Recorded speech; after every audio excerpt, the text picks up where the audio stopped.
ಎಂಇಎಸ್ನ MM ಕಲಾ ಮತ್ತು ವಿಜ್ಞಾನ ಮಹಾವಿದ್ಯಾಲಯದಲ್ಲಿ 79ನೇ ಸ್ವಾತಂತ್ರ್ಯ ದಿನಾಚರಣೆಯನ್ನು ಸಂಭ್ರಮದಿಂದ ಆಚರಿಸಲಾಯಿತು.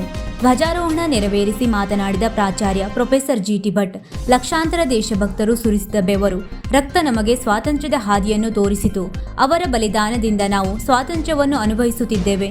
ಇದರ ಸದ್ಬಳಕೆ ಮಾಡಿಕೊಳ್ಳಬೇಕು. ಬ್ರಿಟಿಷ್ ಇತಿಹಾಸ ತಜ್ಞ ಸ್ಪೆನ್ಸರ್ ಹೇಳಿದಂತೆ 30 ನಾಗರಿಕತೆ ಅಧ್ಯಯನ ಮಾಡಿದಾಗ ಸಿಗುವ ಜ್ಞಾನವು ಭಾರತದ ಸಂಸ್ಕೃತಿ ಒಂದನ್ನು ಅಧ್ಯಯನಿಸಿದರೆ ಸಿಗುತ್ತದೆ. ಈ ದೇಶ ಜಗತ್ತಿನಲ್ಲಿಯೇ ಶ್ರೇಷ್ಠವಾದದ್ದು. ಆದ್ದರಿಂದ ಭಾರತ ಮಾತೆ ನೆಲವನ್ನು ಪೂಜಿಸೋಣ, ದೇಶವನ್ನು ಬಲಪಡಿಸೋಣ. ಭ್ರಾತೃತ್ವವು ನಮ್ಮ ಸಂಸ್ಕೃತಿಯ ಮೂಲ ಮಂತ್ರವಾಗಬೇಕು. ದೇಶಭಕ್ತಿ ನಮ್ಮ ಮೊದಲ ಆದ್ಯತೆಯಾಗಬೇಕು. ನಾವೆಲ್ಲರೂ ಒಂದಾಗಿ ದೇಶ ಮೊದಲು ಎಂಬುದನ್ನು ರೂಢಿಸಿಕೊಳ್ಳಬೇಕು ಎಂದರು. ಕಾರ್ಯಕ್ರಮದಲ್ಲಿ ಕಾಲೇಜಿನ ಪ್ರಾಧ್ಯಾಪಕರು, ಶಿಕ್ಷಕೇತರ ಸಿಬ್ಬಂದಿಗಳು, ನರ್ಸಿಂಗ್ ಕಾಲೇಜಿನ ಪ್ರಾಧ್ಯಾಪಕರು, ವಿದ್ಯಾರ್ಥಿಗಳು ಉಪಸ್ಥಿತರಿದ್ದರು. ಇದೇ ಸಂದರ್ಭದಲ್ಲಿ ಎನ್ಸಿಸಿ ವಿದ್ಯಾರ್ಥಿಗಳು ಪರೇಡ್ ನಡೆಸಿದರು.